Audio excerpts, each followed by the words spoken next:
Hi everyone, creative दिशा channel में आप सभी का स्वागत है। आज के इस वीडियो में हम बात करेंगे 16 अक्टूबर और 17 अक्टूबर के करंट अफेयर्स के बारे में। तो चलिए शुरू करते हैं और सबसे पहला क्वेश्चन देखते हैं। केंद्रीय शिक्षा मंत्री श्री रमेश पोखरियाल निशंक ने किस शहर में आगंतुकों के आवास के लिए अंतर्राष्ट्रीय संकाय का उद्घाटन किया है? तो दोस्तों, इसका आंसर है खड़गपुर। प्रतिष्ठित विदेशी विश्वविद्यालयों से अधिक संकाय को आकर्षित करने के उद्देश्य से केंद्रीय शिक्षा मंत्री श्री रमेश पोखरियाल निशंक जी ने पश्चिम बंगाल के खड़गपुर में अंतर्राष्ट्रीय संकाय का उद्घाटन किया है। इस उद्घाटन समारोह में श्री पोखरियाल जी ने कहा है कि भारत प्रमुख रूप से एक वैश्विक शिक्षा का केंद्र बन रहा है। चलिए आगे बढ़ते हैं और अगला क्वेश्चन देखते हैं। भारत और किस देश के बीच हाल ही में वेबिनार और एक्सपो आयोजित किया गया है? तो दोस्तों, इसका आंसर है कजाकिस्तान। भारत के फिक्की के माध्यम से रक्षा मंत्रालय के रक्षा उत्पादन विभाग और कजाकिस्तान देश के बीच हाल ही में वेबिनार और एक्सपो आयोजित किया गया है, जिसका विषय make in India for the world India Kazakhstan रक्षा सहयोग वेबिनार और एक्सपो है। इस वेबिनार में 350 से अधिक प्रतिभागियों और 39 वर्चुअल प्रदर्शनी स्टॉलों ने भाग लिया है। चलिए आगे बढ़ते हैं और अगला क्वेश्चन देखते हैं। दिल्ली के उप मुख्यमंत्री मनीष सिसोदिया ने हाल ही में किस विभाग का अतिरिक्त प्रभार सौंपा गया है? तो दोस्तों, इसका आंसर है रोजगार एवं श्रम विभाग। दिल्ली सरकार के मंत्रिमंडल में उप मुख्यमंत्री मनीष सिसोदिया को हाल ही में रोजगार एवं श्रम विभाग का अतिरिक्त प्रभार सौंपा गया है। अतिरिक्त प्रभार को संभालने हुए सिसोदिया जी ने कहा कि हमारा लक्ष्य समस्त प्रक्रियाओं को सरल करते हुए 10 लाख निर्माण श्रमिकों का पंजीकरण और सत्यापन जल्द से जल्द पूरा करना है। चलिए आगे बढ़ते हैं और अगला क्वेश्चन देखते हैं। हाल ही में जारी आर्टन कैपिटल का पासपोर्ट इंडेक्स 2020 में भारत कौन से स्थान पर रहा है? तो दोस्तों, इसका आंसर है 58वें स्थान पर। हाल ही में जारी आर्टन कैपिटल का पासपोर्ट इंडेक्स 2020 में भारत 58वें स्थान पर रहा है, जबकि इस पासपोर्ट इंडेक्स 2020 में न्यूजीलैंड पहले, Japan, Germany, Austria, Luxembourg, Switzerland, Ireland, दक्षिण कोरिया और ऑस्ट्रेलिया दूसरे स्थान पर हैं। आगे बढ़ते हुए अगला क्वेश्चन है। किस सरकार ने किसानों के उन्नयन के उद्देश्य से किसान कल्याण कोष बोर्ड स्थापित करने की घोषणा की है? तो दोस्तों, इसका आंसर है केरल सरकार। किसानों के उन्नयन के उद्देश्य से केरल सरकार ने किसान कल्याण कोष बोर्ड स्थापित करने की घोषणा की है, जिसका नाम केरल कृषक क्षमा निधि बोर्ड रखा गया है, जबकि डॉक्टर पी राजेंद्रन को इस बोर्ड का पहला अध्यक्ष भी नियुक्त किया गया है। आगे बढ़ते हुए अगला क्वेश्चन है। हिंदुस्तान जिंक लिमिटेड ने कारखाना लगाने के लिए किस राज्य के साथ समझौता किया है? तो दोस्तों, इसका आंसर है गुजरात। वेदांता समूह की कंपनी हिंदुस्तान जिंक लिमिटेड ने हाल ही में गुजरात में 415 एकड़ में कारखाना लगाने के लिए राज्य सरकार के साथ समझौता किया है। कंपनी चरणबद्ध तरीके से 5,000 से 10,000 करोड़ रुपए का निवेश करेगी और कंपनी के इस निवेश से प्रत्यक्ष और अप्रत्यक्ष रूप से 5,000 नौकरियां सृजित होंगी। चलिए आगे बढ़ते हैं।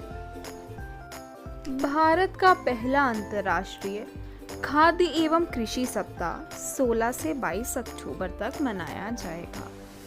भारतीय उद्योग परिसंघ CII, कृषि एवं किसान कल्याण मंत्रालय, मत्स्य एवं पशुपालन मंत्रालय और खाद्य प्रसंस्करण उद्योग मंत्रालय के सहयोग से 16 से 22 अक्टूबर 2020 से भारत का पहला अंतर्राष्ट्रीय खाद्य एवं कृषि सप्ताह कृषि एवं खाद्य तकनीक का आयोजन कर रहा है। इसका उद्घाटन केंद्रीय मंत्री श्री नरेंद्र सिंह तोमर ने किया है। भारतीय खाद्य प्रसंस्करण क्षेत्र में भारत के खाद्य बाजार का 32% हिस्सा है। खाद्य और कृषि क्षेत्र में तकनीक के इस्तेमाल से किसानों की आय बढ़ाने में इससे सहयोग मिलेगा। चलिए आगे बढ़ते हैं। यूपी सरकार ने मिशन शक्ति का कार्यक्रम शुरू किया।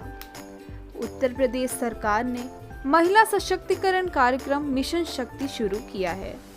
यह उत्तर प्रदेश में महिलाओं के खिलाफ अपराधों के बारे में जागरूकता बढ़ाने और अपराधों से निपटने के लिए 6 महीने का लंबा कार्यक्रम है। उत्तर प्रदेश और मध्य प्रदेश की राज्यपाल आनंदीबेन पटेल ने लखनऊ में इस अभियान की शुरुआत की। यूपी के मुख्यमंत्री आदित्यनाथ ने बलरामपुर में कार्यक्रम की शुरुआत की। मंत्रियों और अन्य जनप्रतिनिधियों ने अन्य जिलों में इस अभियान को चलाया। कार्यक्रम के 2 चरण हैं, मिशन शक्ति और ऑपरेशन शक्ति। चलिए आगे बढ़ते हैं और अगला क्वेश्चन देखते हैं। 17 अक्टूबर को विश्व भर में कौन सा दिवस मनाया जाता है? तो दोस्तों इसका आंसर है अंतर्राष्ट्रीय गरीबी उन्मूलन दिवस। हर साल 17 अक्टूबर को अंतर्राष्ट्रीय गरीबी उन्मूलन दिवस मनाया जाता है। 22 दिसंबर 1992 को संयुक्त राष्ट्र महासभा ने 17 अक्टूबर को अंतर्राष्ट्रीय गरीबी उन्मूलन दिवस घोषित किया था। यह दिन फादर जोसेफ व्रिन्सिस्की द्वारा कार्रवाई के लिए कॉल की वर्षगांठ का भी प्रतीक है, जिसके कारण 17 अक्टूबर को अत्यधिक गरीबी पर काबू पाने के लिए विश्व दिवस का आयोजन किया गया। गरीबी न केवल एक आर्थिक मुद्दा है बल्कि एक बहुत आयामी घटना है। यह आय और गरिमा में रहने के लिए बुनियादी क्षमताओं दोनों की कमी के साथ आती है। महासभा ने अपने संकल्प में गरीबी उन्मूलन के लिए संयुक्त राष्ट्र के तीसरे दशक 2018 से 2027 की घोषणा की। चलिए आगे बढ़ते हैं। पीएम मोदी ने बाबा बंदा सिंह बहादुर जी को आभार और सम्मान दिखाया। पीएम मोदी जी ने उनकी 350वीं जयंती पर बाबा बंदा सिंह बहादुर को आभार और सम्मान दिखाया है। बाबा बंदा सिंह बहादुर जी का जन्म लक्ष्मण दास के रूप में हुआ था। वे गुरु गोविंद सिंह के शिष्य थे। गुरु गोविंद सिंह ने उनका नाम बंदा बहादुर रखा। उन्होंने मुगल साम्राज्य के खिलाफ लड़ाइयाँ लड़ी और उन्हें पंजाब में खालसा शासन की स्थापना की और जमींदारी व्यवस्था को समाप्त कर दिया। उनका जन्म 1670 में हुआ था और उनकी मृत्यु 1716 में हो गई थी। उन्हें बांदा बैरागी के नाम से भी जाना जाता है। 1709 में उन्होंने मुगलों की सामना का लड़ाई में हराया था। चलिए आगे बढ़ते हैं और अगला क्वेश्चन देखते हैं। किस राज्य ने हाल ही में सभी सरकारी स्कूलों को जल्द ही पूरी तरह से हाईटेक बनाए जाने की घोषणा की है? तो दोस्तों इसका आंसर है केरल। साक्षरता के मामले में पहले स्थान पर रहने वाले केरल राज्य में सरकार ने हाल ही में सभी सरकारी स्कूलों को जल्द ही पूरी तरह से हाईटेक बनाए जाने की घोषणा की है। राज्य सरकार ने 16,000 सेकेंडरी और प्राइमरी स्कूल अब हाईटेक क्लासरूम और लैब से सुसज्जित करने की घोषणा की है, जिसके लिए राज्य सरकार करीब 595 करोड़ रुपए खर्च करेगी। चलिए आगे बढ़ते हैं। भारत और ईरानी बंदरगाह के बीच कार्गो आवाजाही पर रियायती दर का विस्तार हुआ। भारत और चाबहार बंदरगाह ईरान के बीच कार्गो आवाजाही पर 40% छूट की रियायती दर भारत सरकार ने बढ़ा दी है। रियायती दर को 1 वर्ष की अवधि के लिए बढ़ा दिया गया है। यह छूट जवाहरलाल नेहरू बंदरगाह और दीनदयाल बंदरगाह से शाहिद बेहेश्ती बंदरगाह चाबहार तक संभाले जाने वाले कार्गो मूवमेंट और पोत से संबंधित शुल्कों के लिए लागू होगी। छूट अवधि के विस्तार से ईरानी बंदरगाह के माध्यम से व्यापार को बढ़ावा मिलेगा और कार्गो की तटीय आवाजाही को भी बढ़ावा मिलेगा। शहीद बेहेश्ती बंदरगाह में कम से कम 5000 टन मालवाहक पोत के अधीन शुल्क अनुपातिक रूप से लगाए जाएंगे। चलिए आगे बढ़ते हैं। पहली बार भारत चिली संयुक्त आयोग की बैठक वीडियो कॉन्फ्रेंसिंग के जरिए हुई। भारत और चिली ने वीडियो कॉन्फ्रेंसिंग के जरिए अपनी पहली संयुक्त आयोग की बैठक को आयोजित किया। दोनों देश व्यापार और वाणिज्य, कृषि, स्वास्थ्य और सामाजिक सुरक्षा, रक्षा और अंतरिक्ष सहित विभिन्न क्षेत्रों में सहयोग पर सहमत हुए। बैठक की सह अध्यक्षता विदेश मंत्री एस जयशंकर और चिली के उनके समकक्ष एंड्रेस अलामांड जवाला ने की। संयुक्त आयोग ने भारत और चिली संबंधों के विकास में महत्वपूर्ण भूमिका निभाई है। यह दोनों देशों के बीच विदेश मंत्रियों के स्तर पर पहली संस्थागत वार्ता है। भारत ने चिली को भारत की नई आर्थिक क्षमताओं और बढ़ते बाजार का फायदा उठाने के लिए आमंत्रित किया है। चलिए आगे बढ़ते हैं। भारत म्यांमार को 1 किलो वर्ग की पनडुब्बी INS सिंधुवीर वितरित करेगा। भारत 1 किलो क्लास की पनडुब्बी INS सिंधुवीर को म्यांमार नौसेना को सौंपेगा। दक्षिण पूर्व एशियाई देश म्यांमार की यह पहली पनडुब्बी होगी। यह भारत के क्षेत्र में सभी के लिए सुरक्षा और विकास विजय सागर के अनुरूप है, जिसका उद्देश्य हमारे सभी पड़ोसी देशों में क्षमताओं और आत्मनिर्भरता का निर्माण करना है। इस पनडुब्बी को 1980 के दशक में रूस से खरीदा गया था और हिंदुस्तान शिपयार्ड लिमिटेड में आधुनिकीकरण हुआ था। क्षेत्र में सभी के लिए सुरक्षा और विकास यह हिंद महासागर क्षेत्र में भारत की एक समुद्री सहयोग नीति है। चलिए आगे बढ़ते हैं। FAO की 75वीं वर्षगांठ पर प्रधानमंत्री मोदी जी ने 75 रुपये का स्मारक सिक्का। खाद्य और कृषि संगठन की 75वीं वर्षगांठ के अवसर पर भारत के प्रधानमंत्री द्वारा 75 रुपये का स्मारक सिक्का जारी किया गया है। हाल ही में विकसित 8 फसलों की बायोफोर्टिफाइड किस्में प्रधानमंत्री द्वारा राष्ट्र को समर्पित की गईं। विश्व खाद्य कार्यक्रम को 2020 के लिए नोबेल शांति पुरस्कार से भी सम्मानित किया गया है। यह FAO के महानिदेशक के रूप में डॉक्टर विनय रंजन सेन की अवधि के दौरान स्थापित किया गया था। राष्ट्रीय कृषि अनुसंधान प्रणाली ने भारतीय कृषि अनुसंधान परिषद के नेतृत्व में 5 वर्षों में 53 जैव विविधता वाली किस्मों का विकास किया है।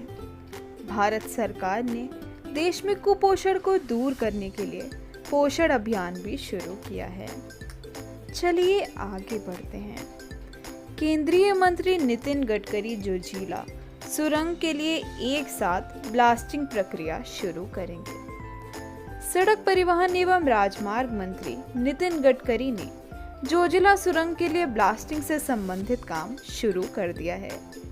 बात करें जोजिला सुरंग की तो यह NH1 पर 3000 मीटर की ऊंचाई पर जोजिला दर्रे के नीचे 14.15 किलोमीटर की लंबी सुरंग है।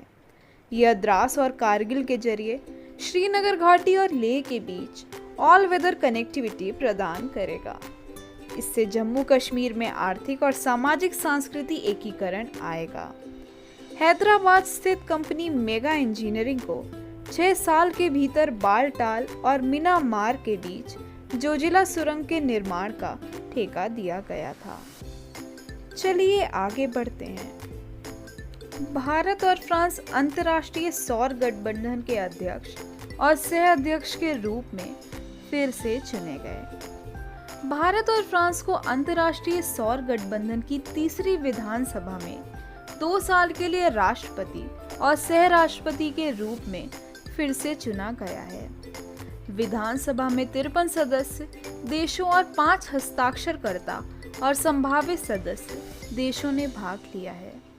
विधानसभा ने गठबंधन फॉर सस्टेनेबल क्लाइमेट एक्शन के माध्यम से निजी और सार्वजनिक कॉरपोरेट क्षेत्र के साथ आईएसए के जुड़ाव की पहल को भी मंजूरी दे दी है। भारतीय ऊर्जा और नवीकरणीय ऊर्जा मंत्री ने कहा कि सौर ऊर्जा वैश्विक बिजली का लगभग 2% योगदान दे रही है। यदि रुझान जारी रहे तो 2030 तक सौर बिजली उत्पादन के लिए ऊर्जा का सबसे महत्वपूर्ण स्रोत बन जाएगा। आईएसए ने नवीकरणीय ऊर्जा की दिशा में धन को पुनर्निर्देशित करने, सौर पंपों की बढ़ती मांग, सौर छत और सौर मिनी ग्रिड के विकास आदि में महत्वपूर्ण भूमिका निभाई थी। फ्रांस ने 10 गीगावाट से अधिक और परियोजनाओं के वित्त पोषण के लिए वित्त पोषण सुविधा जुटाने के लिए विश्व बैंक के साथ सहयोग किया है। आईएसए केयर स्वास्थ्य सेवा क्षेत्र में सौर ऊर्जा की तैनाती के लिए आईएसए द्वारा शुरू की गई एक पहल है। आईएसए ने one sun one world one grid initiative के लिए विश्व बैंक और भारत सरकार के साथ त्रिपक्षीय समझौते पर हस्ताक्षर किए हैं। चलिए आगे बढ़ते हैं।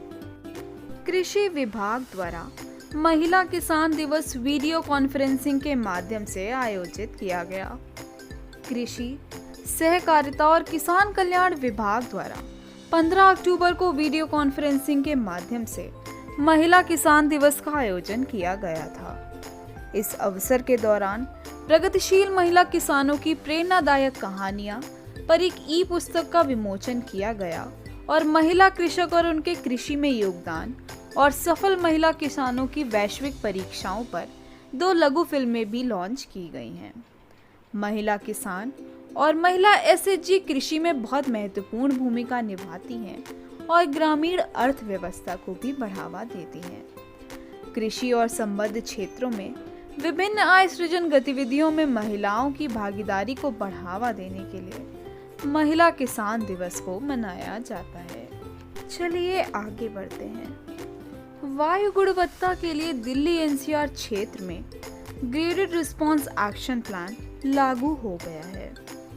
दिल्ली एनसीआर क्षेत्र में वायु गुणवत्ता में सुधार के लिए graded response action plan grab 15 अक्टूबर 2020 से लागू हो गया है।